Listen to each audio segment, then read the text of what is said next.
Misanthrope's lecture and analysis.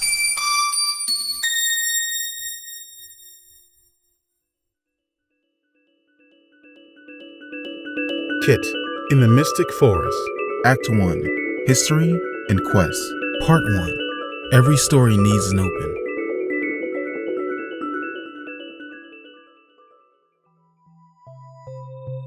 Once upon a time, on the outskirts of a town, in a house atop a hill, there lived a little girl. This little girl's name was Kit. Kit the kid, of which she was never called, lived there happily with her mother and father, at least for a while. You see, in some time, Kit's mother became sick. Her skin grayed and hair whited, and soon she stopped talking, and soon she stopped moving.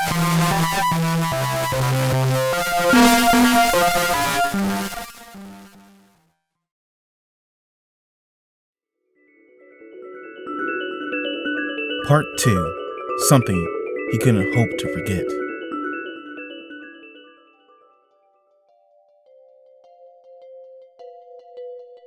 Kit's father, a big and sturdy man, with a face so stern, never showed fear or panic as his poor wife's condition worsened and worsened.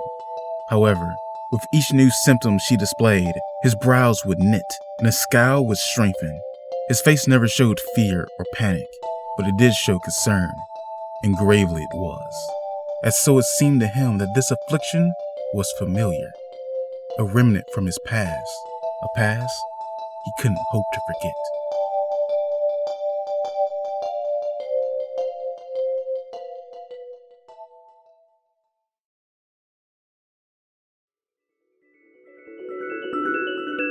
Part 3. The Book of Words.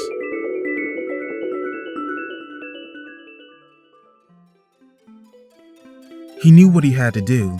In the town, there was a book. The Book of Words it was called, hidden within the old mayor's home. Within its numerous pages lied the secrets to all things, old and new, and what could be.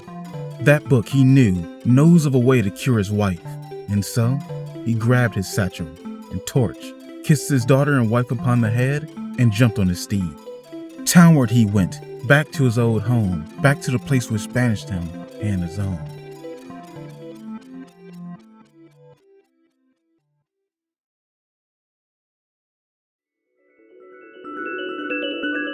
Part 4. The Legend 1, a lifetime ago.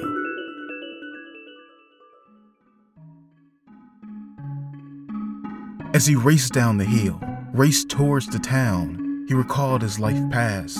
You see, in his youth, he was known as Bailey of the Woods, for he had walked from there and into the town. Though, because it flowed more, he was more commonly called Bailey Woods. And because Bailey was so strong and caring, and had a good heart, the town and its denizens had welcomed him to stay. But, inadvertently, Bailey would break one of the town's ironclad laws and enter the forest, which caused a horrible plague to befall the town. And though this poor soul would single-handedly lift that curse, he was forever banished from his then new home. Bailey had arrived at his destination, and banished or not, it mattered very little. His wife was in peril, so he stepped down from his horse and entered the town.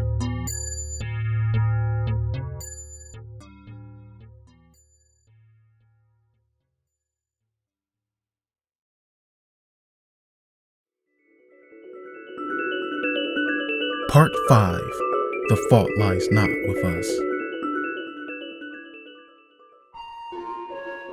In this town, silent as a wake, Bailey moved without unease, for his path was set, and his mind was focused. He had come for the book of words, which he did not hope but knew confidently had the cure to his wife's ailment, an ailment that seemed similar to the plague he had unleashed accidentally upon this humble town so long ago. Bailey soon had his hands on the book, and just as quickly as he came, he was off like the wind, back to his wife and little daughter named Kit. No one was the wiser that he had come, no one except for the old mayor. who had watched him enter and leave and speed back up the hill. He watched intently while letting cryptic vocabulary fall from his lips.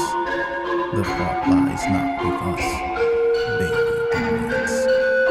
He said it again while clutching a book all his own. The fault lies not with us.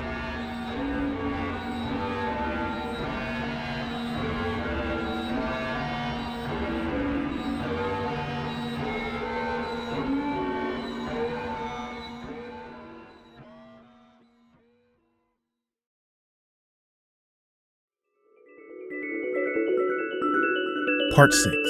Father, hurry.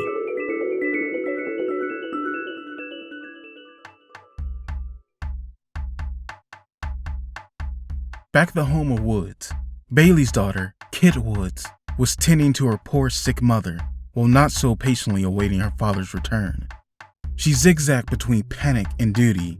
In one moment, she would be pacing in circles, while in the next, she would be tending her mother's condition, which, by the way, was worsening. The mother's skin was now hardening and her fingernails blackening. The very sight scared Kit to her core.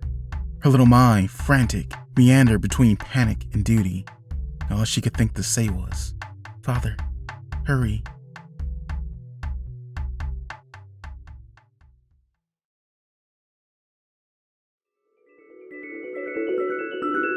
Part 7.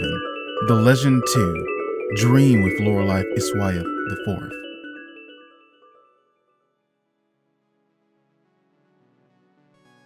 While the girl named Kit ran in circles, and the man named Bailey climbed the hill, the mother lay comatose in her home, unable to move, not even a wiggle. All she could do was dream in the ever-increasing hominess of the void of her mind.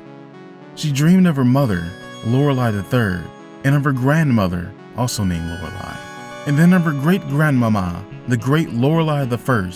She came from a noble line of Lorelais, of which she was the fourth. Lorelai Eisweirth IV, to be precise. She dreamed of her mother's and to her dreamscape changed. It took her to a time in which she left her home to forge her own path in a far, far off land. The destination was here. She remembered that time well, if not always so dear. Her mistakes were vast and many. One was even seriously dire, but the world didn't end, so that was tidy. Slightly wiser and slightly older, Lorelai moved to a town, coincidentally named Town. There, she made homes and offices for the families and workers. There, she fell in deep love with a man from the woods.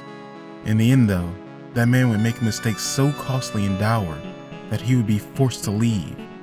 Lorelai had a decision to make. The town bore no ill will towards her and wanted her to stay.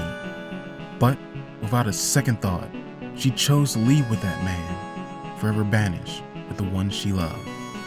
Lorelai dreamed of time past, and eventually of time present. Her daughter and husband and house atop a hill. Though her dreams never imagined the future, of which was uncertain, they did however rewind and repeat. For you see, unable to move, not even a wiggle, all she could do was dream in the ever-increasing hominess of the void of her mind.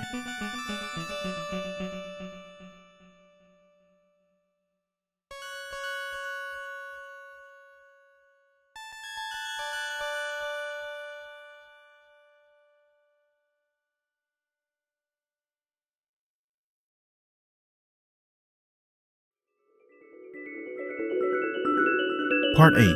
A task that would be done.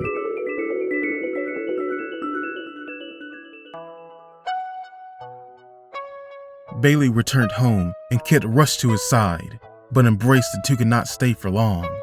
Poor Lorelai, to say had worsened, would do no justice, for you see, root-like appendages had sprouted from her flesh. Bailey's face, a rarity, now showed worry. This symptom was new. There was work to be done, and haste was her only virtue. They set the book of words on the table and began the first part of their weighty task. Within its many pages were the secrets to the world ethereal and temporal. They both knew that this task would not be easy, yet they also knew It was a task that would be done.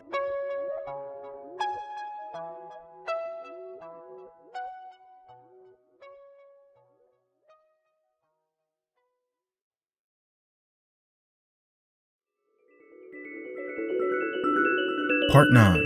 The Cure.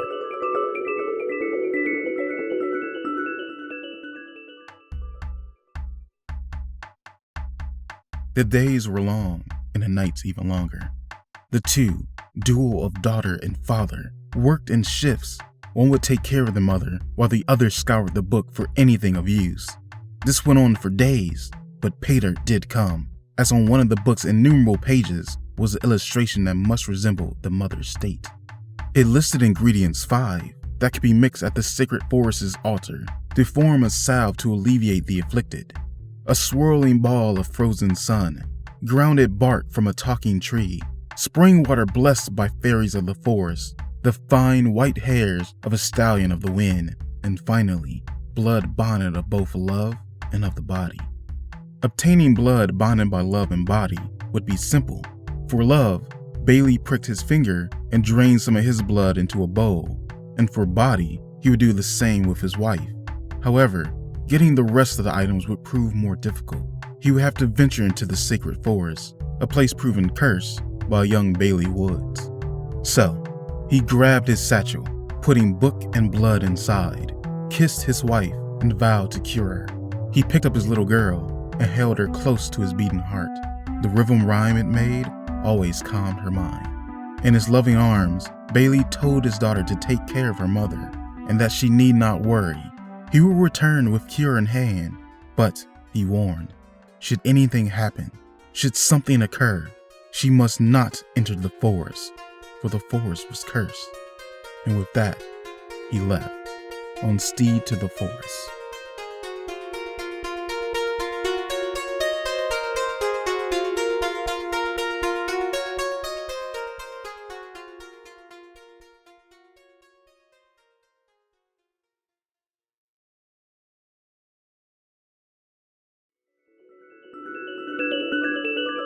Part 10. 𝐻𝐤𝐤𝐞 Decision 1. Kit again waited with her mother for her father to return. She waited for what may have been days, watching as her mother became less and less human. She waited for what must have been weeks, watching as the sun and moon endlessly denoted times a day, almost mockingly so. She waited for a long time, with no word or answer, until one day, a knock-knock came from the front door. This directed emotions in her so strong that tears ran down her face like beautiful twin waterfalls. She raced to the door, bursting it open with such vigor you could tell she was Bailey's little girl. But outside was not her father, only his horse, Rory. Kit looked round, but only the steed was to be found. She fell to her knees, hitting a small rock, which caused her to whimper, though only a little. Rory neighed and lovingly pushed his muzzle against her cheek. The girl said no words, just hugged the horse and sobbed. That is until she spied the book of words in Rory's saddle side. The girl stood up and looked back into her home, back at her almost lifeless mother. She knew she was at a crossroads. A decision would have to be made.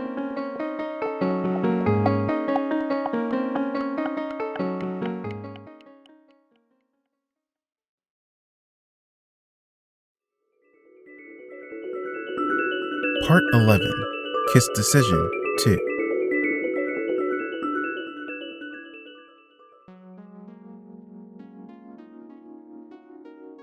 Kit sat by her ill mother's side and asked for help on what to do, but her mother's body lay still, and her mouth stayed silent, and her ears probably couldn't hear. Poor Lorelai was confined in a body that did not work, and stuck with a mind that was lost in a void. Kit looked out the open door, into the beyond, hoping to hear her father's voice, but nothing came. Whatever decision this unfortunate little girl would come to would be her own. She stretched out on the floor and closed her eyes, and after a moment, got up, tended to her mother by cutting the roots that had grown from her body, walked outside and closed the door, jumped on Rory, who was a horse, and asked him to take her to the forest. Scared beyond belief, her decision was made. She would save them both.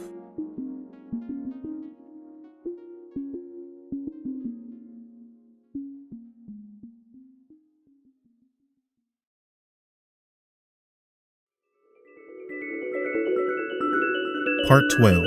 Another World 1.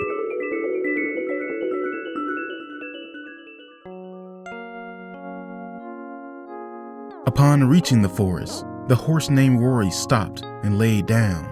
He would go no further. The girl, who we know is named Kit, did not mind this. She patted him on the head and told him to wait for her return. As she entered the forest, it felt to her as if she was entering another world. The colors of the forest seemed different, not brighter nor darker. It was hard to put into words. It was just otherworldly. And everything was so big, doubly for a girl as small as Kit. The word magical came to her mind, though had Kit been a few years older, maybe the word terrifying would have arrived first. This forest, magical or terrifying, was strangely inviting. Its lure, curious. The little Kit let herself be compelled further into its timbered retreat.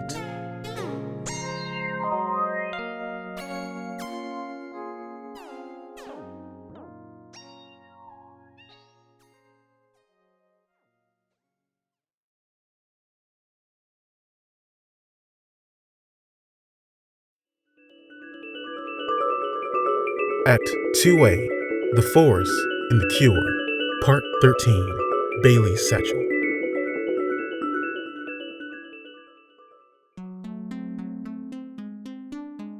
The lure of the forest was quite strong for the kid petite. She seemed caught in a daze, and in truth, she might have wandered endlessly if not for the fact that she had just stumbled over something that, much like her, was not of this forest. It was her father's satchel.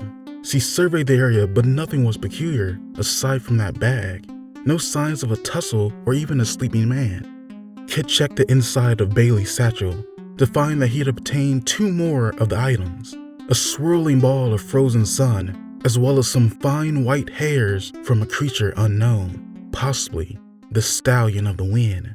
But how was she to really know? The girl, mind once more focused, decided to look for the last 2 ingredients. She'll look for a tree which talked, then find some fairies of the forest. The spring, she thought, would probably be the easiest thing to find, so she'll look for that last. She hoped her father Bailey would be somewhere on the way.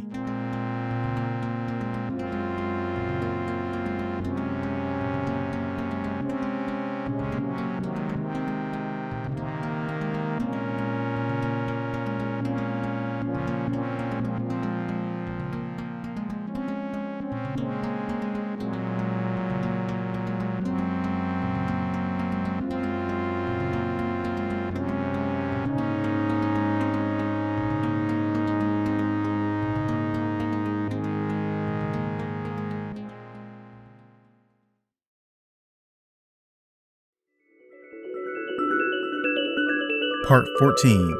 Knock Knock. Hello.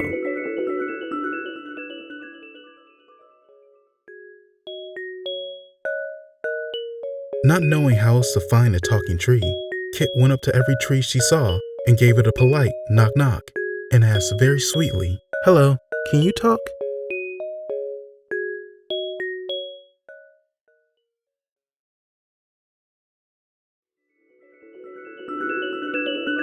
Part 15. Hobbling About.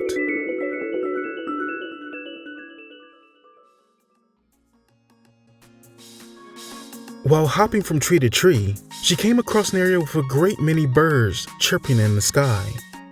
This perplexed the little Kit until she looked down. A single bird was there hobbling about. This bird, we'll call Archer, was grounded, it seemed, wing broken. Archer could not fly home. His friends could only peck at foes or chirp for help. They were all too small themselves to do any more. Archer was stuck, but Kit sought to help.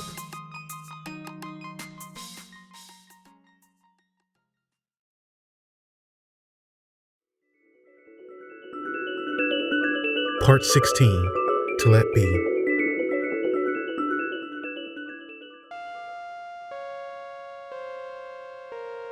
Gesturing to the birds above to have faith in her goodwill, Kit moved towards Archer to pick him up. At first, the birds chirped louder, circled faster, but when they saw the gentle look in her eyes, their sharp chirps became light songs. They pointed out old Archer's nest by circling a giant tree. But just as Kit was putting Archer in her satchel, a booming voice told her not to help. It was the tree.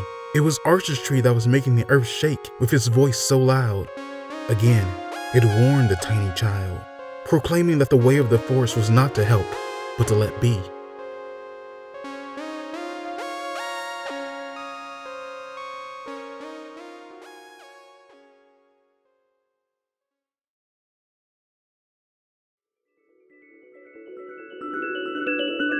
Part 17. Please do not sneeze.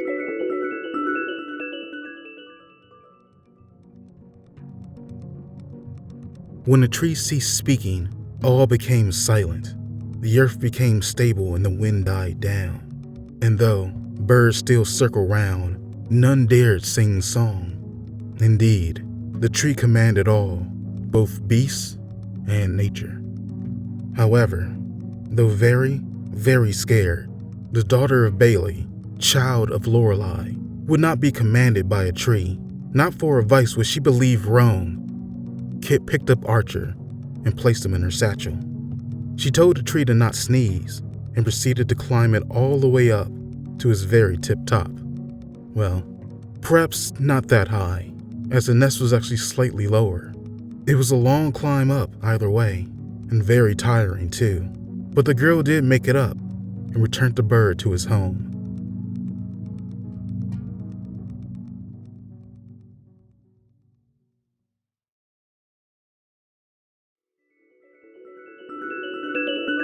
Part 18. Cursed Woods.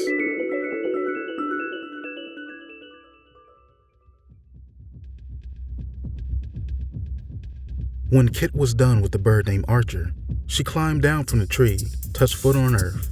She thanked the tree for not sneezing and waited in silence for a reply. In a big voice that reverberated the air, the tree talked, though this time his voice wasn't full of command. Nothing shook, and the fear it had brought before was no longer there. The tree had only this to say: "Child of valor, your heart is sound, but this forest is cursed. Leave at once, child, for your own sake, not mine." Kit, as immediately as the tree had finished, started to explain. Her mother was ill and her father lost. She made it clear that she could not leave and instead asked the tree for help.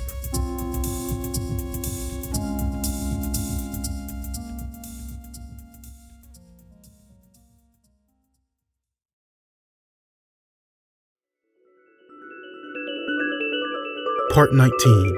A task completed.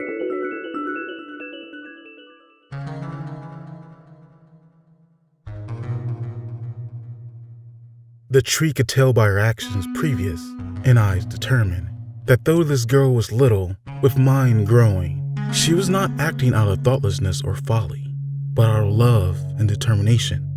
With a deep and heavy sigh, the tree complied with her wishes, allowing her to take from his body a task completed. The tree, called Solomon, also gave the girl his name, as well as a flute quite literally rustled up from its leaves. Wanting her to make haste, it gave her the location of the spring and said that the flute would summon the fairies and that its name would make sure they helped. Kit thanked the talking tree Solomon and made haste to her next destination.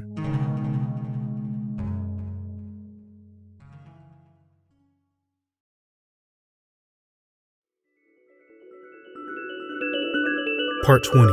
The Spring.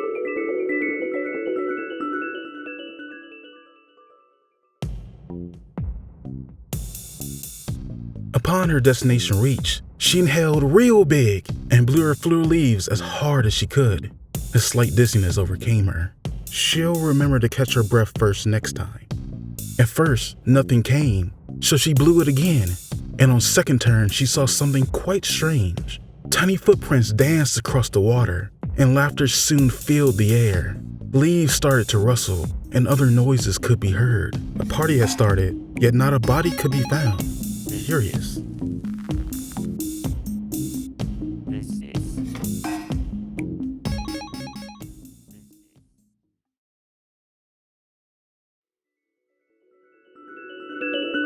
Part 21, Invisible, Mischievous Sprites.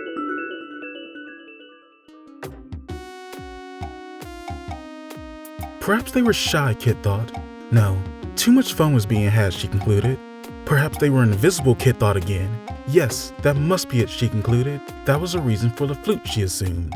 Kit took out the flute and blew it once more, though with much less gusto than before, and called the fairies to help. When this was done, the invisible sprites came quick and floated the girl into the air. They took her bag and stowed her flute, laughing and giggling all the while. Kit pleaded with them to stop, but they would listen not. That is, until she name-dropped the name of Solomon, which caused the mischievous fairies to drop the girl, ground floor hard, sorry.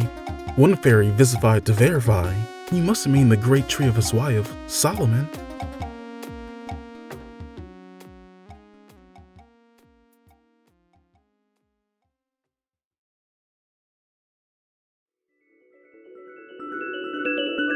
Part 22, Conditions 2.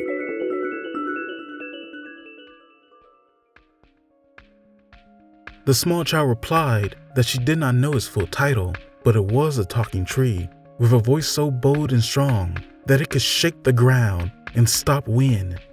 And with that fact known, one by one fairies started to visify in front of the girl Kit. The position now changed. It was the mischievous sprites who now pleaded to Kit, pleaded with her not to tell the great tree Solomon of their bad doings. Kit responded quick, saying she would consider their prayers on conditions too. First, she requested that the fairies bless some water from the spring, for her mother was very sick and no doubt worsening. Second, she inquired, "Tell me about Eisweirth, for it is my mother's maiden name. She is, or rather was, Lorelai Eisweirth IV before she married my father." The fairies, in gasps simultaneous, showed their stun. They huddled up together and whispered among themselves, occasionally peeking back at the girl or circling around her. The curious ongoings were much too curious indeed.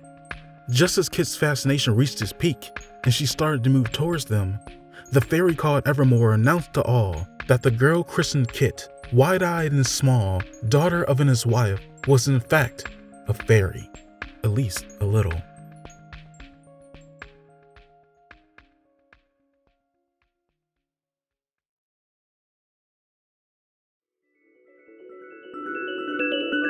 Part 23, Lorelais of Eisweirth. Stunned was Kit by Evermore's proclamation of her fairy heritage. So stunned, in fact, that it gave Evermore the opportunity to tell the girl a story. One of the far, very far-off land of Eisweirth. It was a story of the great and noble lineage of fairy women, all bearing the name of Lorelai Eisweirth. The first of whom had ended a terrible war of humans and fairies in Eisweirth, bringing a peace to the land. She married a human who became king to her queen and had a daughter. This one became Lorelai Eisweirth II. It can be assumed that the first was a little vain. Lorelai II grew up first princess of Eisweirth, beautiful yet cunning. She learned of an imbalance of nature in the world's temporal and inferior. With her mother's help, she devised a way to fix the calamity, at least in the land Eisweirth. In years forward, she too would fall in love and bring forth a third Lorelai of Eisweirth. It can be assumed that the second wanted to start a tradition. The third, much like petite little Kit, was small in size with heart big and resolve great. And like her grandmother, Lorelai I, this Lorelai was a soldier for her land, though she was able to resolve many conflicts with Sodom fight. Detesting killing, she fought to unite the world, and in a far-off place, across sea and mountains many, she did in fact succeed. And with what had become tradition, Lorelai III would name her daughter Lorelai Eisweirth IV. It was well known that the third just wasn't very creative naming-wise. Lorelai Eisweirth IV, last in the line and furthest removed biologically from her fairy blood, was the strongest of the Lorelais in her arcane. So strong, in fact, that she could feel the imbalances of nature in very far-off lands, and left Eisweirth to mend them herself.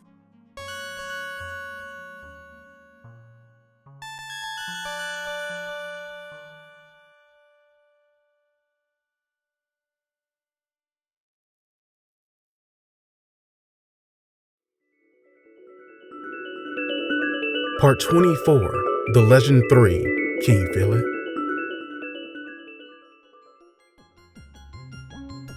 Evermore's tale had ended. She had told all that was known. What had happened to Lorelai, Eisweirth IV, after she left was a mystery to all. Though, there was a little more. One last thing that was known.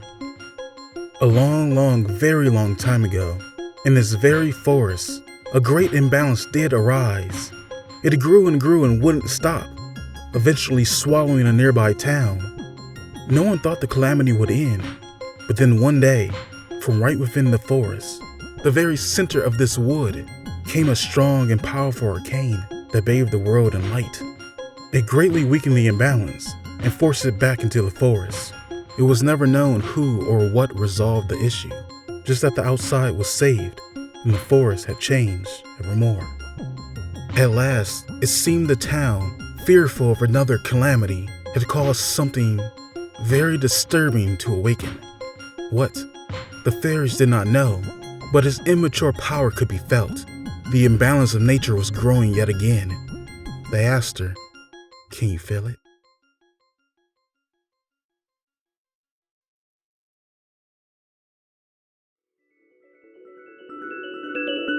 Part 25, In Agreement.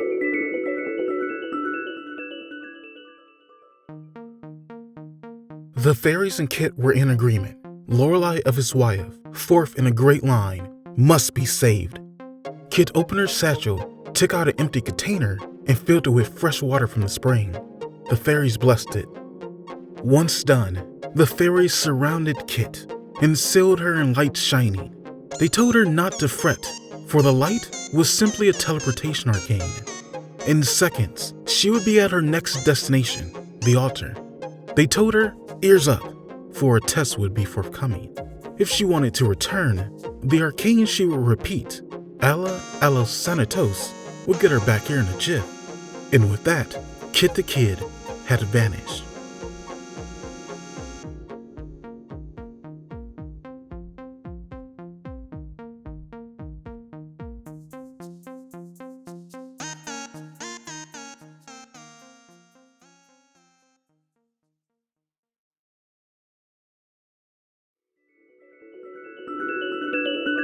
Part 26, Altar.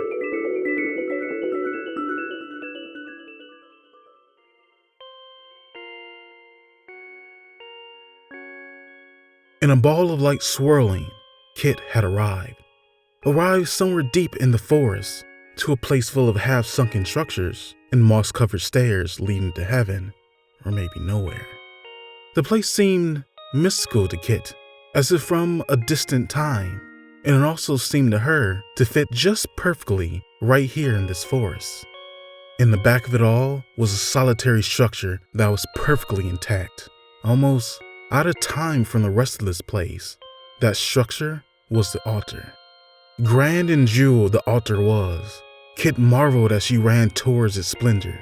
Though before she could reach its tall doors, an elderly man took notice of her and inquired a strange query. He asked, "Excuse me, dear girl, which way is up?"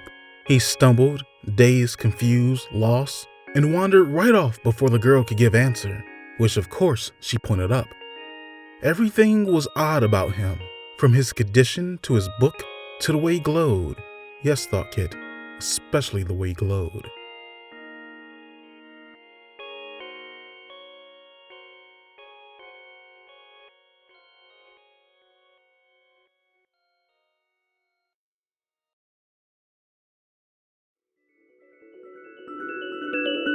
Part 27, Making Magic.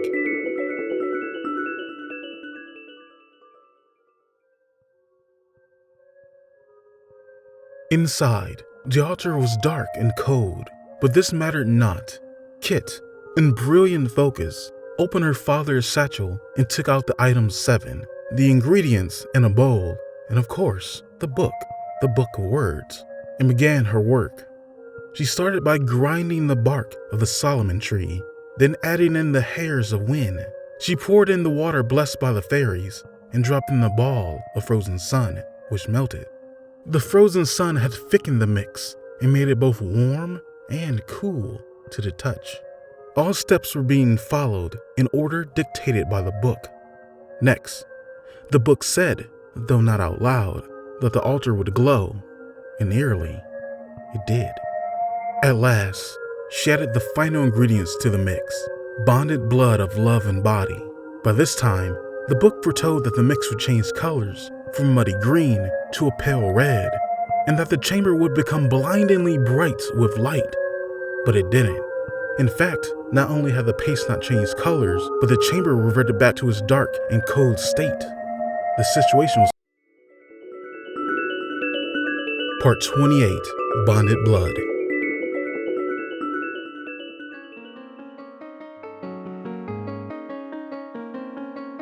The girl named Kit, recently outed fairy, could not think.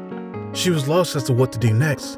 All she could think to do was pace round and round and try to figure out what went wrong. Was it the ingredients, or had she mixed them wrong? Her focus was forfeit, and her mind interrupted by thoughts of a worsening mother and of her father lost.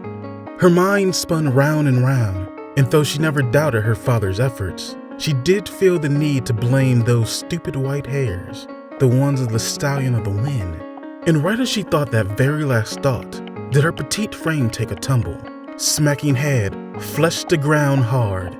A trail of blood ran down her temple and curved along her cheek. If her parents had taught her words foul, now may have been the time she would have used them. However, they did not, so instead, she rolled over and simply touched head. Ow. As her hand, now bloodied, came into view, the girl's mind could clearly make sense of the book's riddle. Bonded blood of body didn't mean for oneself, but of one's lineage. Kit jumped up and slung a heap of her own blood into the bowl, liquid now red and lights most definitely blinding. Kit's mother could now be saved. She packed up her things and aloe sanitos out of there.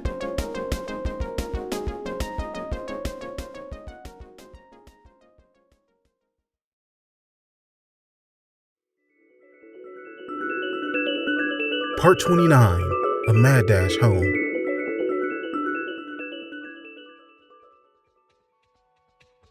Kit arrived back at the spring and made a mad dash past the fairy's mini, past the bird's high, and past the tree could be talking. She ran without stop all the way back to the forest's entrance, where she smacked into a wall invisible. Strange, she thought. This was not here before. She ran along its perimeter, but it seemed to be all round. She could see Rory, who you may remember is a horse, and gave him a call. But while the steed did rise, he looked as if he could not see the small little child. Her very first thought, of which she had spoken out loud, was, "Have I gotten smaller?" And in reply to this quandary, came a no from behind. Kit turned to see, and see she did, two ghostly apparitions with bodies of men and heads of beasts. They spoke in unison and said to her this: her time in the forest had been too long, and that the forest now claimed her, body, mind, clothes, and all.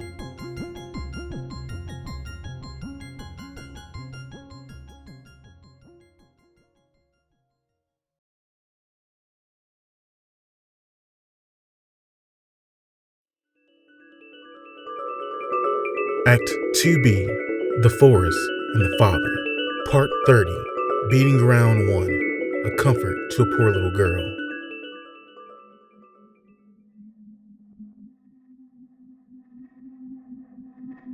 With cure in hand, but no way to leave the forest, Kit found hope an easy thing to abandon. She couldn't answer why, but she found her body compelled to move deeper into the forest yet again. She walked in silence and remembered her father's warning. She walked more and remembered Solomon's warning. She walked further until her legs buckled from numbness. It was then that she dropped to the ground and curled herself into a tight little ball. So tight and small she curled, one might think she was trying to disappear from this world. This is when she heard it, the beating of the ground. It resembled a pulsating heart, a sound that always comforted her. She, the girl Kit, breathed in deeply and let the rhythm and rhyme console her being. She remembered times when her family was a whole and decided this was her goal. She stood up and wiped the dirt from her clothes. Her resolve was renewed. If she couldn't get to her mother, then she'll find her father at once.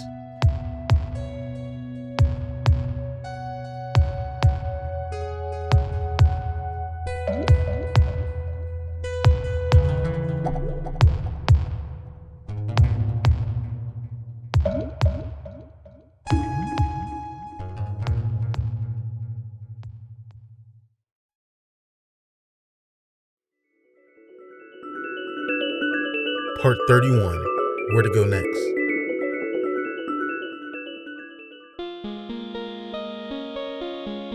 It was nice that she had a new goal, something to keep her mind far, far away from recent upsets. She would search for her father lost within the forest's rim. It was nice, indeed, except for the fact that she had no idea as to where to start. The forest was big and foreign to her still. A mere child could wander eons without an inkling of a hint. She thought. She paced. She said no good to wandering. So the girl did the only thing she could think to do, and said hello to a Solomon tree. The great tree Solomon lent her an ear, and was deeply saddened by her predicament. He had warned her of this fate, that she did remember.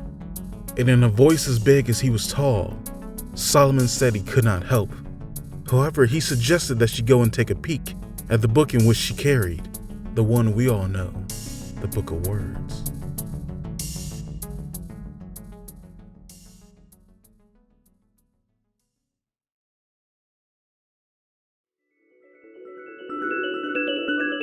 Part 32, Not Once Ever.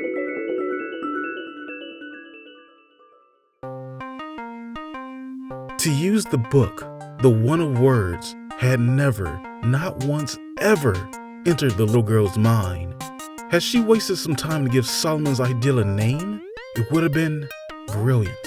However, she wasted no time and immediately opened the book and paged for an answer, anything of use. Kit soon remembered how the book's modest size hid its endless pages. She made a quick decision to forget that fact again as a way to steel her resolve. After a while, the kid did find an arcane to locate. With an item of her father's, she chose his bag, and words from a fairy, she hoped she'll do, was all that was needed to bring forth a trail. On one end was Kit, and on the other, perhaps a lost Bailey of the woods.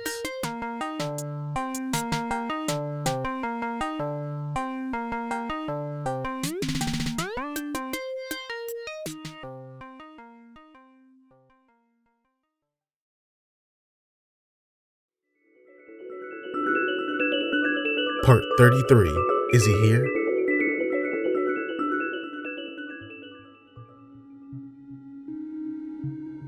The path made by the book's arcane was a sparkling, ghostly line of blue. It weaved round trees and slid down hills, made twists and turns, and swam across river banks. In the end, the path had led the girl to one of the forest's countless clearings. But there was nothing here, nothing again.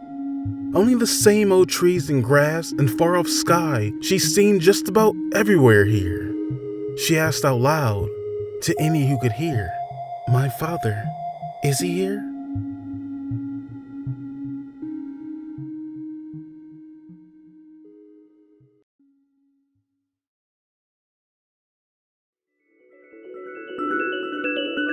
Part 34, Beating Ground 2, The Familiarity of That Riverman Rhyme.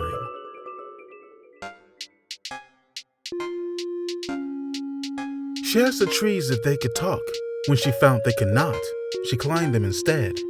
Her father was not somewhere on high. She checked the bushes down below, every one. Only small animals and berries were uncovered. A small cave was nearby, so she checked it true, yet it too proved false. Nothing was here. When the girl went back to the clearing to pace and think of what to do next, she heard it. A thump, thump, thump. Her neck twisted, then shifted as she looked for its source. Again, the ground. She put her ear to the ground and heard it was alive. The thump, thump, thump was the beating of a heart. That riverman rhyme were familiar, something she could never mistake.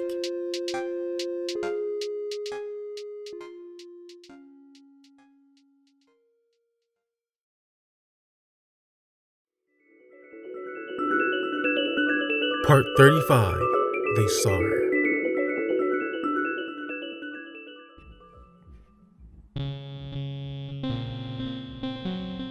In the hollows of trees, or circling between treetops and cloud bottoms, or hiding in far-off shade, the dwellers of the forest watched the girl with astute attention, digging for something. No, someone she hoped was there.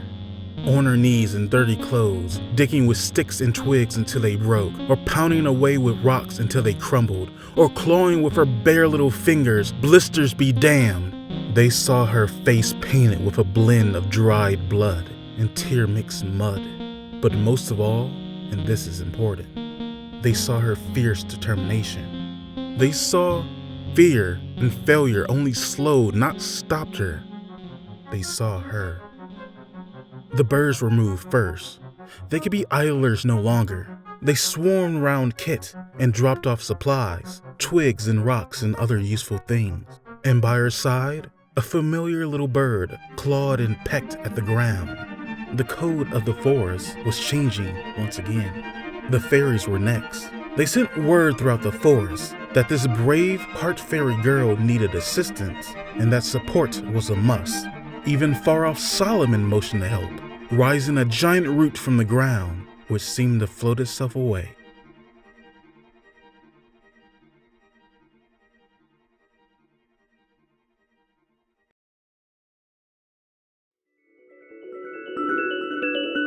Part 36, with a little help from my friends. And what very well may have been the whole of the forest helping, it was still not enough. The beating grew louder, but lay always out of reach. Kit would not give up, but would her tale end here? Simply a memory encapsulated in time? A daughter forever digging for something that may not even be? An answer came from the depths of the forest, though its meaning could not yet be understood. Its baritone wailing could be heard approaching the clearing. All stopped and looked. All moved from the apparent path. Dragging Solomon's strong root by its side was a massive translucent beast. It entered the clearing and stood tall before the child. Even the trees had to look up to its impressive verticality. Kit looked up as best she could, pointed to the ground and said, "It's not enough." Then in a voice much bigger, making sure it would reach, said, "I need your help." The giant in reply plunged its root into the ground with terrifying force, dividing the land instantly. This was his answer to Kit's plea.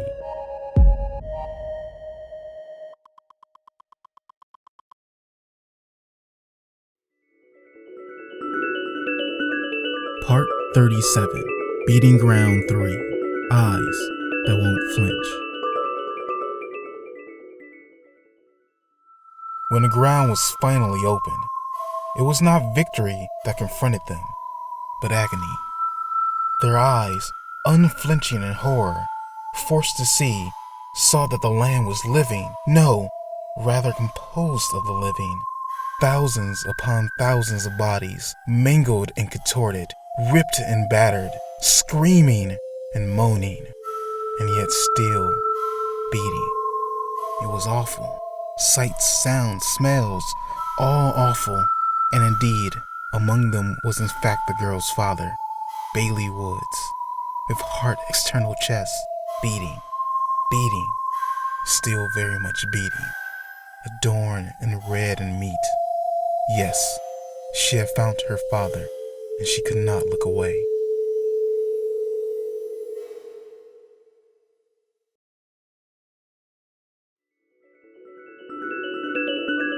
Part 38, for those who should not be.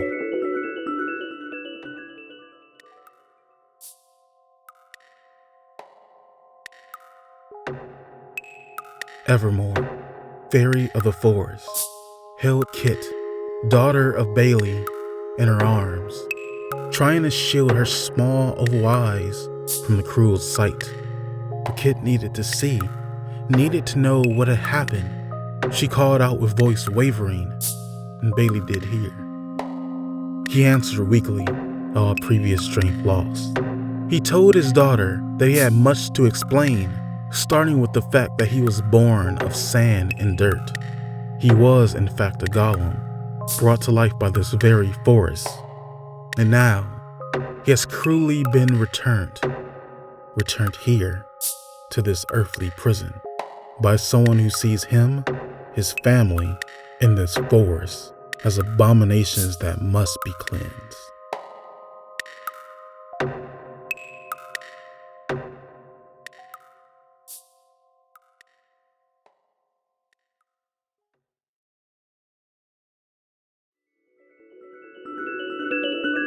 Part 39, The Legend for A Man in a Town.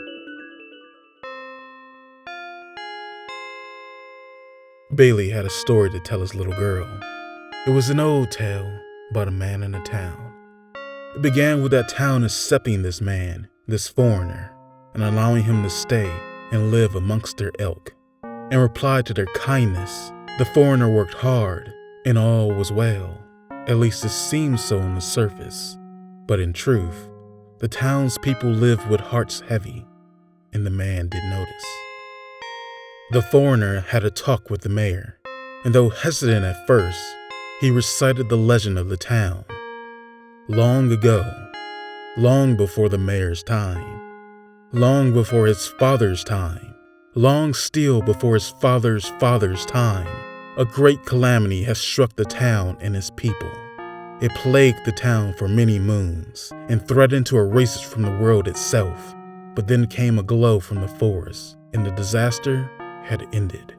The town was saved, and the forest had become sacred. The mayor could see the look of confusion upon the foreigner's face. He, of course, knew why. His tale was thus far incomplete. He explained their dread. There was a prophecy. The calamity would return and finish its deed. The town would be lost, never to appear again. He explained their sorrow. There was a way to prevent the calamity, a hallowed tome, a text of all. The Book of Words, it was called, could save them all. However, the mayor continued, that the book stayed within the forest's keep, entrance of which was deemed forbidden, as anyone who enters and leaves with the calamity's curse, and curses all where he goes. The dilemma was thus, the town could either wait for their end, or bring it upon themselves. This, it seemed, was their fate. It was a true tragedy indeed, but this man, this foreigner, had a grand little secret. He was born of the forest, made literally from its hallowed grounds, and it seemed to him that he was not cursed. Where he walked, nothing was blessed or doomed. So this man who was taken in and clothed, given shelter and work, praised and loved by this town and its people, sought to save it. He would break their ironclad laws, enter the forest, and retrieve the book.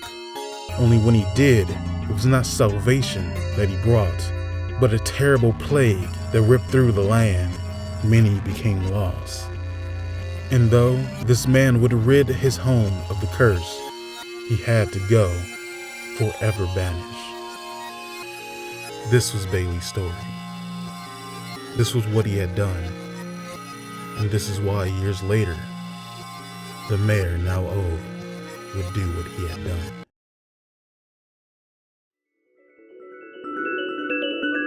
Part 40, Bailey's Lament.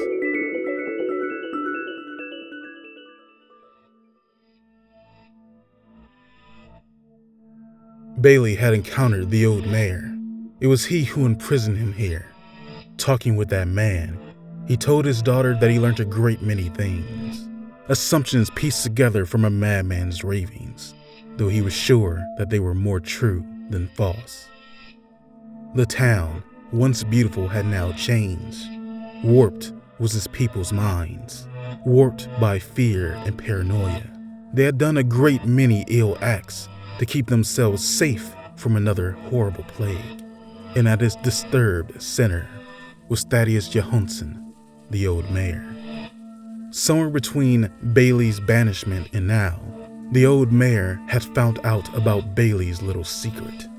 He believed that Bailey was the true second coming of the calamity, an abomination breathed in life only to take it away. So he cursed Lorelai as a way to lure him here to the forest. He believed his deeds would help restore the natural order, the balance. The old mare was truly lost. Bailey lamented, saying the fault was his own. He had brought the town to his knees, drove a friend to madness, let his wife become poison, and left his daughter alone. Disgusting.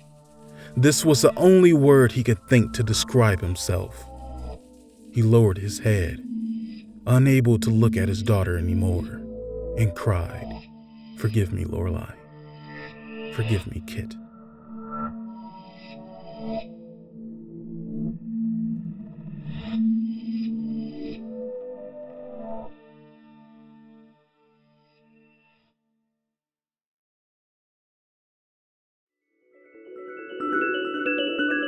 Part 41.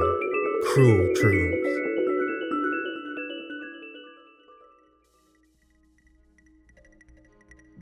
The girl Kit, daughter of Bailey, screamed to her father that he wasn't a failure, wasn't an abomination, not to her, not to anyone.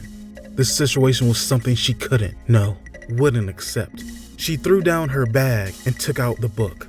Her father asked her to stop, but stubbornness became her. Her goal was to save them both. Nothing had changed. She paged through the book, searching, hoping for another miracle.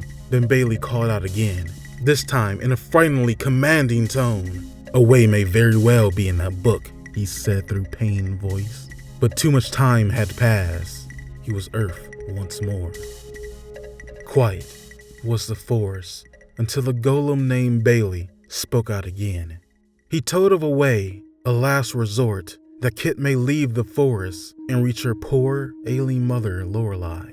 If she would partake in the flesh of a golem's still beating heart, then the forest would allow her to return to the world temporal, if just for a spell. Quiet was the girl, upon hearing truths all too cruel.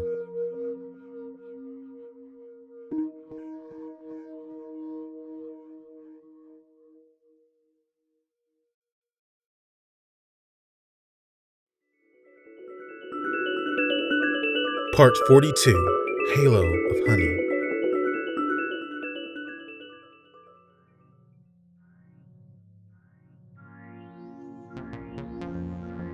Rise into the heart of Bailey, up towards the surface world, up towards the martyr's daughter. Beating and pulsing the heart went. Every pump of the cardinal organ made the girl's eyes widen and stomach churn. She heaved as color flushed from her face. With mouth agape, she took the heart into her shaking hands and held it to her chest. Beat, beat, beating. A familiar sound, a familiar feel. She sobbed quietly to herself. She couldn't, she refused, for the toll on her own heart was now too great. A girl so small should not need to do deeds so big, so cruel. She refused. She refused.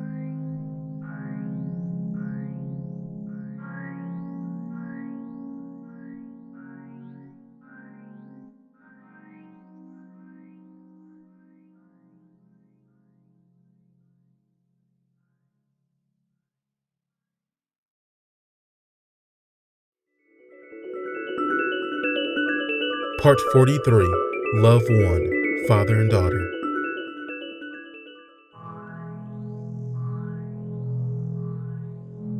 No matter the necessity, what a terrible thing to ask of one's own child.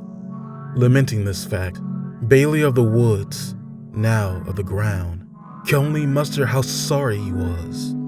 His young daughter, calming herself to the beat of his external heart, wished for her small family to be a whole once more. Words left her mouth to much the same tone, though they both understood that may never be. He pleaded again with his daughter Kit. Better to lose one than to lose all three. The girl thought for a moment. She would accept. If this pitiable girl had more tears to cry, more sorrow to show, she would have done just that. But alas, the forest had robbed her of those as well. This brave and pitiable girl named Kit told her father, with much love and sadness, goodbye, and consumed his heart.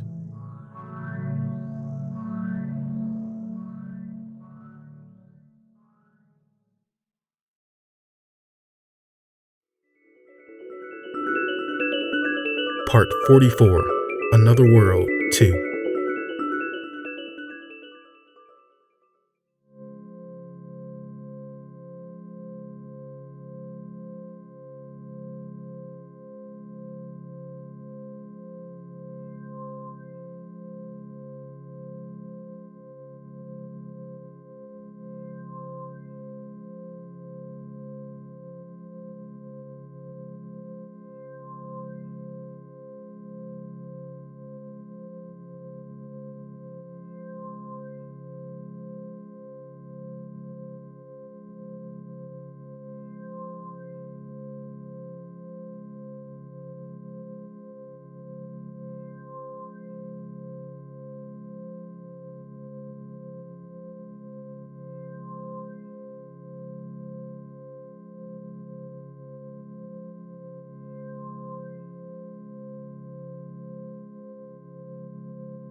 The ground fell silent. No more screaming or moaning, torn of all color and life. The earth became cold. Evermore, Fairy of the Forest, wanted to say something, anything to the girl, but nothing came. Not words or a whisper, not even a whimper. Kit rose to her feet and walked away in a daze. Was it worth it? It was worth it, were phrases she thought. The forest dwellers made way for the girl and dared not speak and dared not follow. I and am and alone were words that made a phrase that came in and out of her head. A phrase she realized never meant a thing to a little girl like her, but now meant so much. Heart.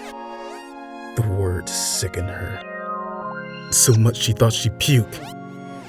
But she tried her best not to, for what was inside her needed to stay. It was her only way to save her mother and her last and final connection to her father.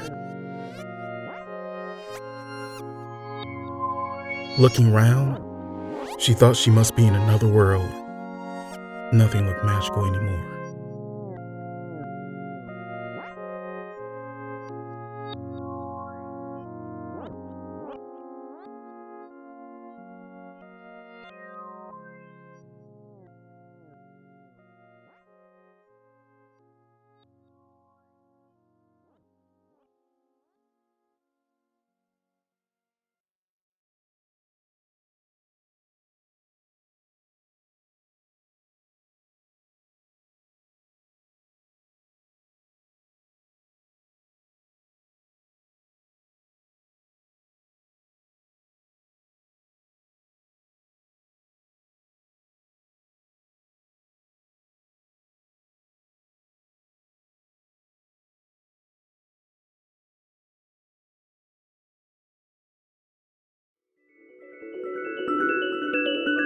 Part 45, Ghostly Murmurs.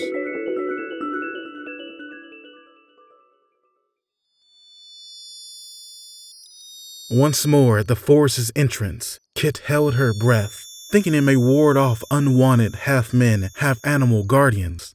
She passed over to the other side, though nothing felt any different. She exhaled. And as she jumped on Rory, her noble horse, a ghostly figure did murmur in ear.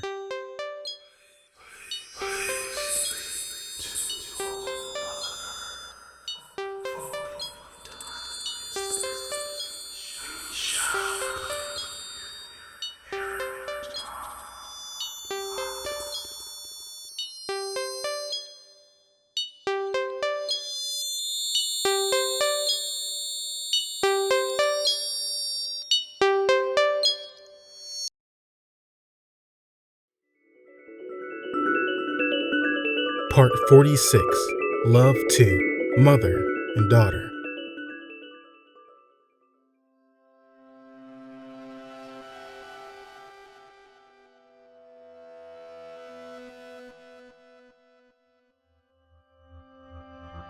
Back at her home, the drained little girl could not muster the strength to be shocked at her poor mother's present condition.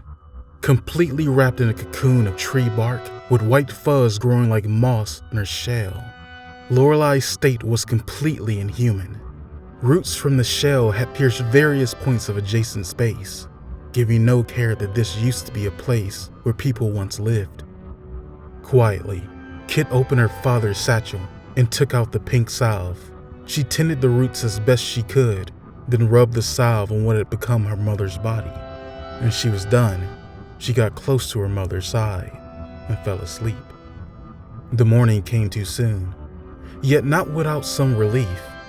Her mother's form, while still not human, had seemed to have regressed, if only just a little. Kit smiled.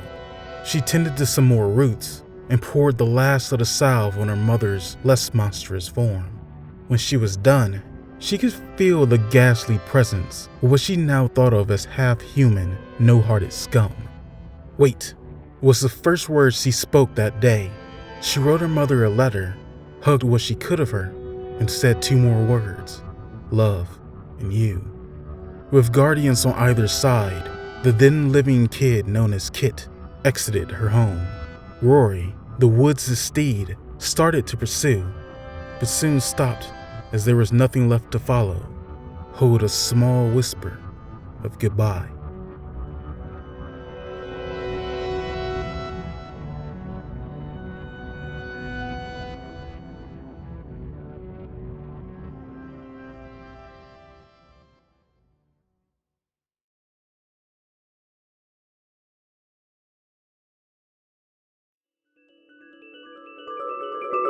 Act 3, Mother and Family, Part 47, Kit's Letter.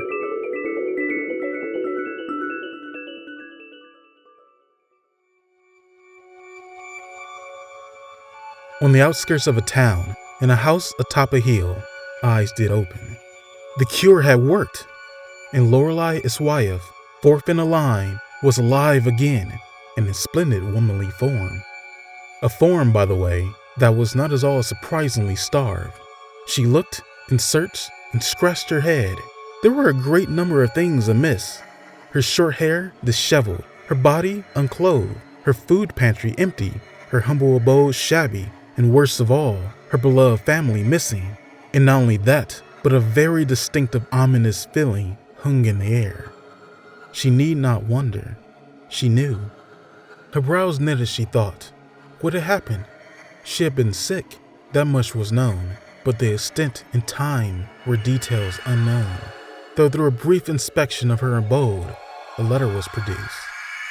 One addressed to her from her sweet little daughter, Kit. The letter filled in gaps brought on by lost time. The words on the page told a horrible story, yet one also imbued with love.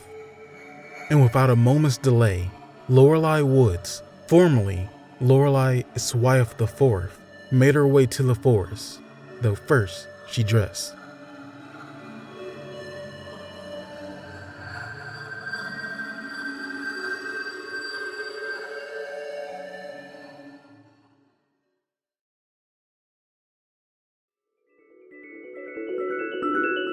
Part 48, The Legend 5, A Woman in a Forest.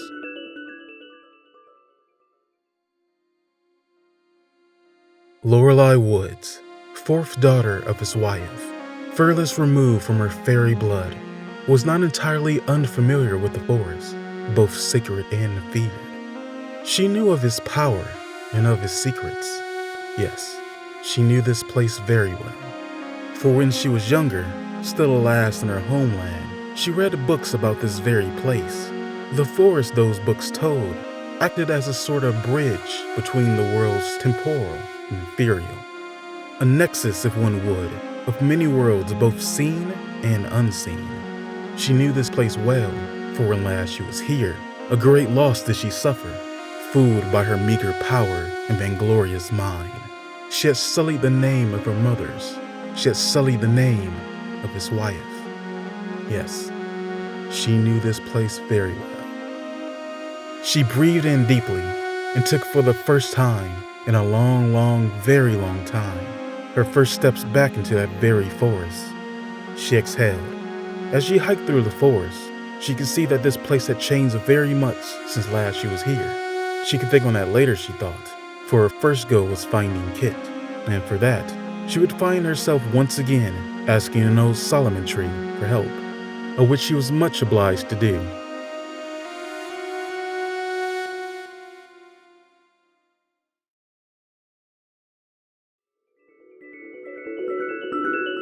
Part 49, The Power of His Wife and His Wife.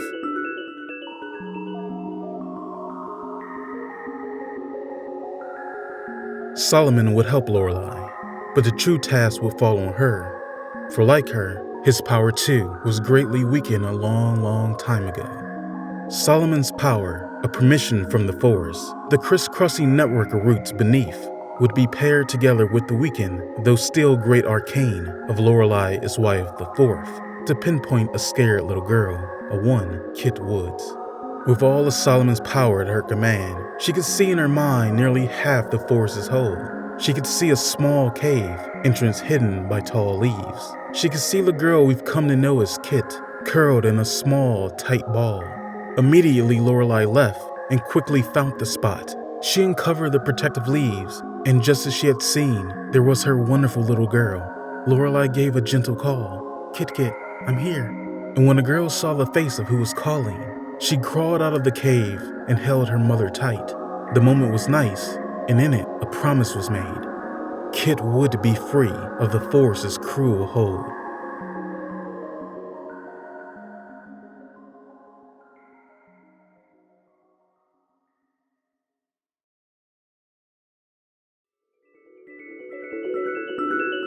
Part 50, Special Secrets.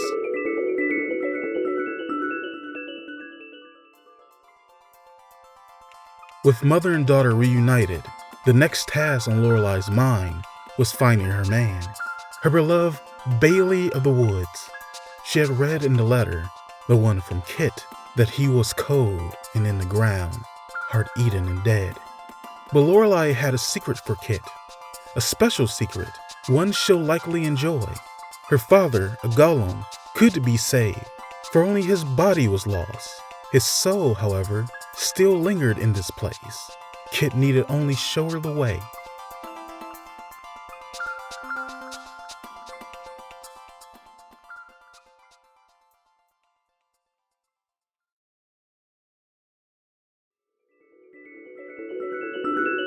Part 51, Family Reunion.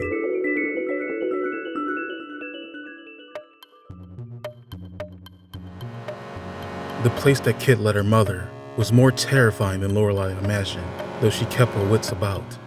Where Bailey had fallen was not a simple pit, but a specifically made prison to ensnare a golem. Though her arcane was strong, even Lorelai Eisweirth, fourth of a kind, would need a little help. And it just so happened that the partial fairy girl Kit was all too happy to be that help. Kit's grasp of the new arcane was quick. Soon, mother and daughter were working in perfect union, pulling Bailey's soul to the surface, freeing it from its tomb.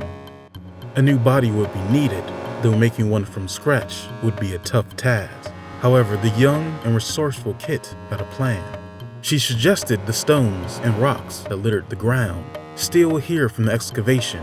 The idea was good, not perfect, but worked. The family was reunited, a trio again.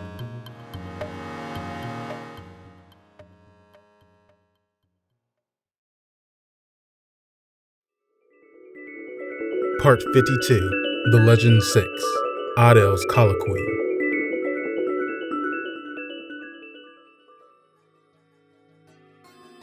The three held off their celebration, as there was much to discuss and many problems to amend. Bonded to the forest still were the father and child, Bailey and Kit Woods. Then there was the town and the old mayor, and the book that he carried, which, as Bailey told, was quite similar to the one of words. Lorelai took over. She had a story to tell. A story that began like this, red with gold. Colloquy was his name. A book written in proof by its co-author, the spirit Odyl. An old world spirit, it once flowed freely with his brothers and sisters, between the worlds ethereal and temporal. As a spirit of nature, Odyl drew people and spirits and animals and plants, and even places together, in all sorts of combinations, omnium gatherum. It would even revitalize their souls, even the souls of the worlds themselves. But one day, Odyl became separated from his brethren, lost within another ethereal world. It had somehow wandered into this strange land and became trapped. And over time, over a great long time, Odyl grew very different from his former self, from the other spirits, and in fact, from anything else. So different was Odyl, so different it had become, that when it finally found its escape, the worlds outside burned it. There was nowhere for the spirit to exist, nowhere except that ethereal island that had become its home. But wait, there's more. The second author was her, this woman named Lorelai. Her story continued in the time of her youth, in a place far, far away. Naturally gifted in the arcane this girl was. More so than her mother's, more so than any. She could sense the world around her with almost painful clarity. Temporal, ethereal, she could see their harmony. She could feel their dissonance. Such power made her arrogant.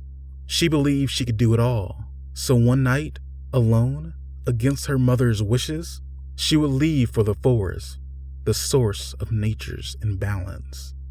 In the forest she found it, the spirit Odyl. To any who took notice, to those who could see, the change in Odyl was obvious.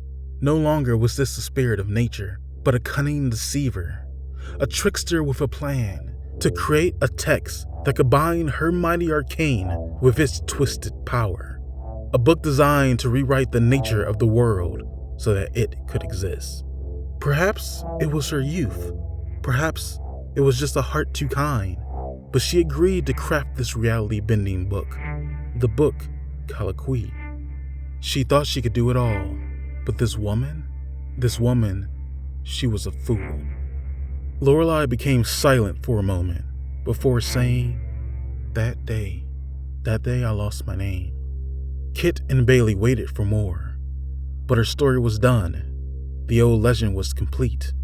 Lorelai told them they must find the old mayor, stop him, and destroy the book.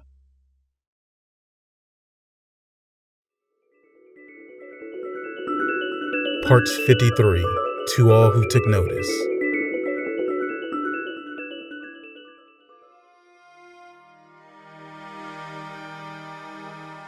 The atmosphere hung heavy with the imbalance. The sun seemed further away and sparsely as bright. Life and color seemed drained from the animals and plants and other forest things that nouns are. Evident to those who looked, to all who took notice, the world was already changing. The air itself even tasted different, went in and left out strangely, like soon it would not even belong. Time was running out, and it was clear that their leads had run dry. Perhaps the Book of Words could help locate an old mayor, but would it be quick enough? The family did wonder. That's when the girl Kit remembered an odd glowing man with an even odder book. There was no doubt in their minds. The altar was their next destination. There, they would find Odyl in his pond.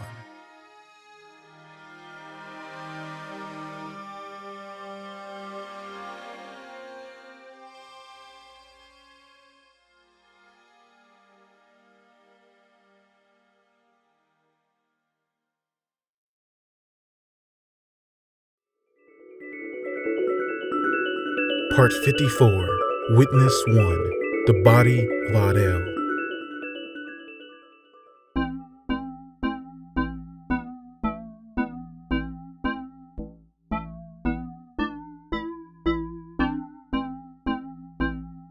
And there, in the shining altar, he was, standing tall, standing triumphant. But was it true? Was it really the old mare who stood before the three? No, not truly. For before them stood a man possessed. Before them stood Odyl. Azure his eyes became, as his shadow crept up the walls, taking on a large inhuman shape.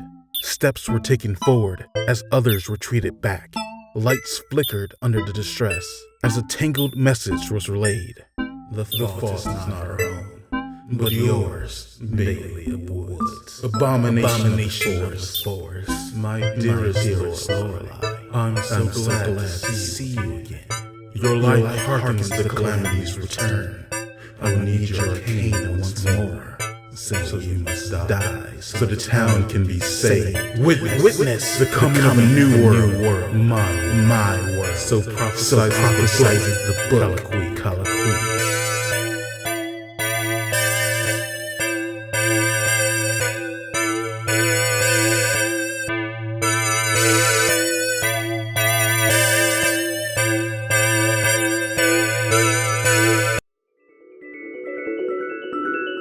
Part 55, Witness 2, A World Unprepared.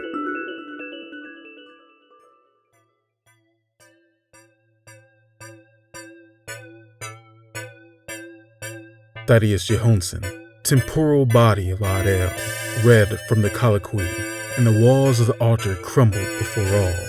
He read once more, and the skies darkened, and the sun reddened. The world screamed in agony as it became warped in Odyl's eye. It had started. The new world was here, and the old world was fading away. 𝐻𝐤𝐤𝐞, told to hide, ran to safety far on the outskirts of the newly made battlefield. And through parted bushes, she saw her parents engage the body of Odyl in battle. However, it was all over in what seemed like the blink of an eye, his eye. With a touch and a glance, both mother and father were frozen in time. It was talking to the old mare's body, talking to her parents, but she was too far away to make any of it out, any except for a single word: witness. Witness what, she wondered, before taking notice of the terrifying ongoings round her.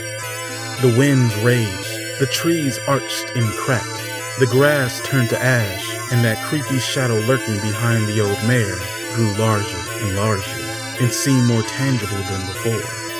She, this girl named 𝐻𝐤𝐤𝐞, wondered, is this what we are to witness? Then Odyl turned to her. Frightened and confused, she wanted to run, but she didn't want to leave her mother and father. It started towards her. She hesitated too long, and it was too late. Odyl, or at least his temporal form, was there. It touched the girl upon the head, peered deeply into her soul, and said to her, "Witness, 𝐻𝐤𝐤𝐞 Woods. Witness the loss of your family." Frozen like her parents, the girl stood entranced by Odyl's spell, locked within her mind, in a dreamscape all her own. She, 𝐻𝐤𝐤𝐞, saw her mother. She saw her lying sick in their bed, transforming into something that was less than human.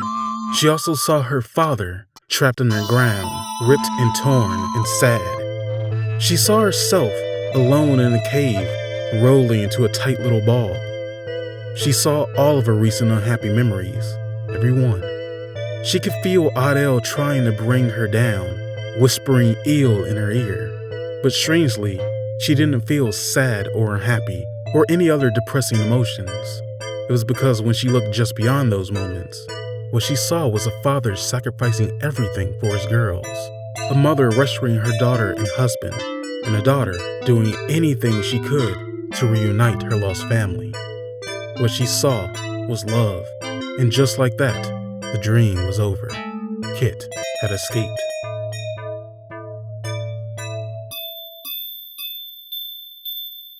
Odyl was shocked, but not moved by Kit's resolve. Its words were code. This part fairy girl, daughter of an Eisweirth, offspring of an abomination, little and small, would not succeed because she could not succeed. She would fail and become lost, just like her parents, just like this man, just like this forest, just like the town, just like everyone. And that, Kit thought, was it. She was 4 foot in zilch and had it up to 8 foot 2. The girl placed her hands on the body of Odyl's temporal form and gave it a good shove, and while the body barely budged, it felt good. Very good. So good, in fact, that she kept pushing. She screamed in a voice that boomed, "I won't witness the loss of my family because I won't lose my family." Still, its body barely budged, so she dug her little feet into the ground and pushed harder. "Witness your own mistakes, your own failures, and leave us alone." Still, its body barely budged, but she was doggedly focused. She would move that body. She flashed the old mare her fiercest pout, took a big breath, and exhaled it from her nose. She gave it everything she had. "Witness yourself." The body of Odyl was moved, pushed back and on the ground. The spell lifted and her parents freed. The poor girl couldn't check to affirm this, for you see, the whole of her tiny being shook and trembled with fright and relief. She continued until her mother and father laid a hand upon her shoulders, one on either side. The three watched as Odyl's shadow separated from the old mare's now lame body and dissipated into the air, leaving the world with only this.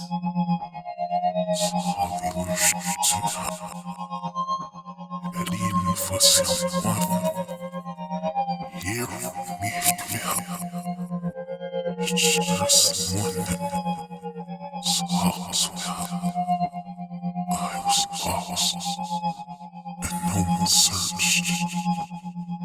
I became free, found myself needed.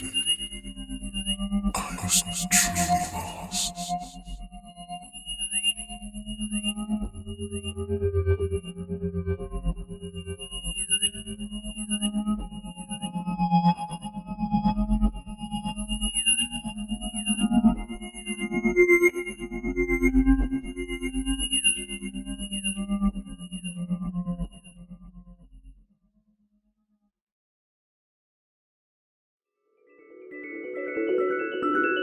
Part 56, Witness 3, A Prayer for Johannson.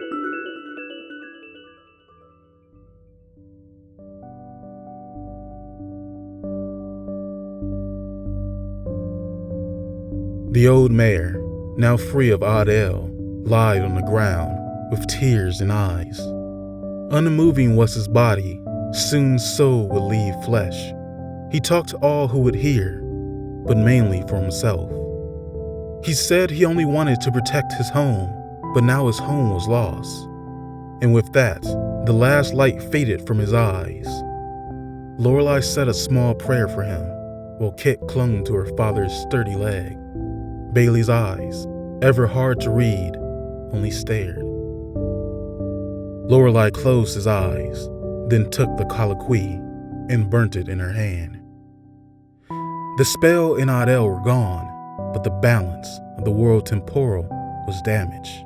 And though it could be and would be mended, the task would neither be easy nor quick. For now, though, other issues were on Lorelai's mind. While she was free to leave this place, her family was not.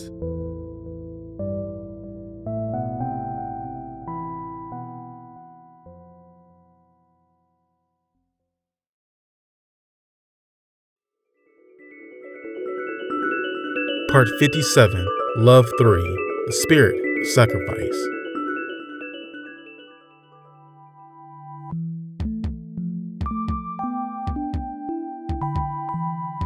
The three, mother, father, and daughter, made their way back to the entrance of the forest. Awaiting them were the duo of animal-faced apparitions that the little one called 𝐾𝐤𝐤𝐞 had met before. Their speech was dry and message clear. The woman could pass, but the golem and child must stay. Lorelai, completely aware of their stance, announced her title and demanded to speak to 𝐂𝐤𝐤𝐞, spirit of the forest. And it came. A large, bulbous, semi-transparent yellow creature. Odd red and sky blue markings ran round its body. Leaves covered its backside like hair. Though seemingly imposing, its aura was quite inviting. And though its voice echoed loudly, it was as soothing as the autumn breeze. Lorelai explained the situation well. She knew it must be done. She would exchange herself for her daughter's freedom. This was what her heart compelled her to say. 𝐂𝐤𝐤𝐞 accepted the exchange, so it was done. This was right her heart compelled her to think.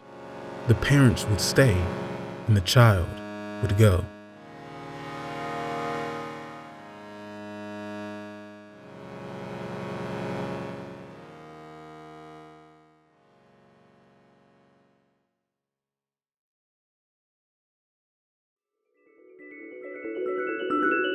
Part 58. Every story needs a close.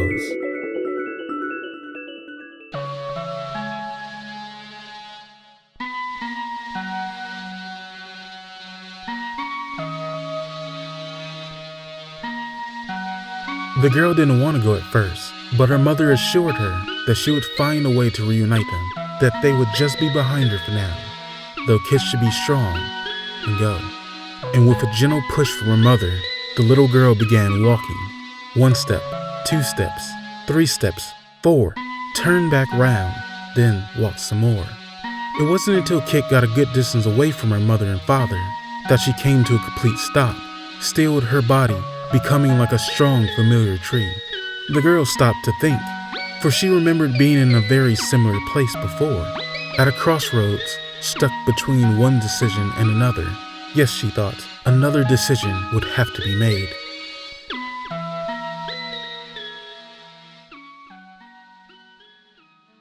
A decision had been reached, and though only a moment had passed between then and now, don't be fooled. 𝐾𝐤𝐤𝐞's decision was not made in haste. She turned round and forward her feet went, back to her parents. The little girl pleaded with them. She pranced round and waved arms and used words very compellingly. At the heart of her case, the true core of what she argued was this, that she couldn't go, not as a single nor as a duo, but only as a trio, as a family. Because not only did the daughter need the mother and father, but the mother and father needed the daughter. 𝐾𝐤𝐤𝐞 finished her speech like this. She nearly lost them once. She had nearly lost herself. She had nearly made the wrong decisions because she was lost. But she had managed to stay strong and keep her resolve only because they kept her focused. 𝐾𝐤𝐤𝐞 embraced her parents and told them, "This is the right decision. I'll keep you focused too." Lorelai looked to Bailey, who simply nodded a reply. "Okay, 𝐾𝐤𝐤𝐞," her mother said. "We'll find a way out together." And sometime later, in a mystical forest, there lived a little girl. This little girl's name was 𝐾𝐤𝐤𝐞. 𝐾𝐤𝐤𝐞, the kid of which she was never called, lived there very happily with her mother, a fairy princess, and her father, a golem, at least for a while. The end.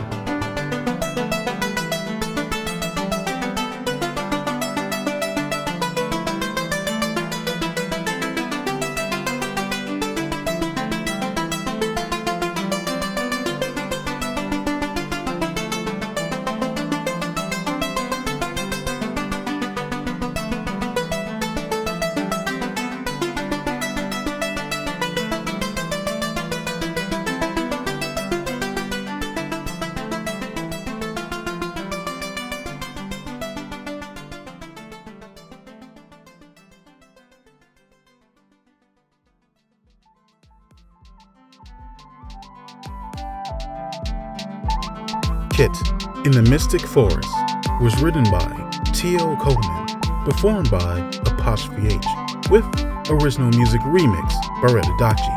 And as always, we give a very special thanks to our audience for listening. Hope you enjoyed. Next time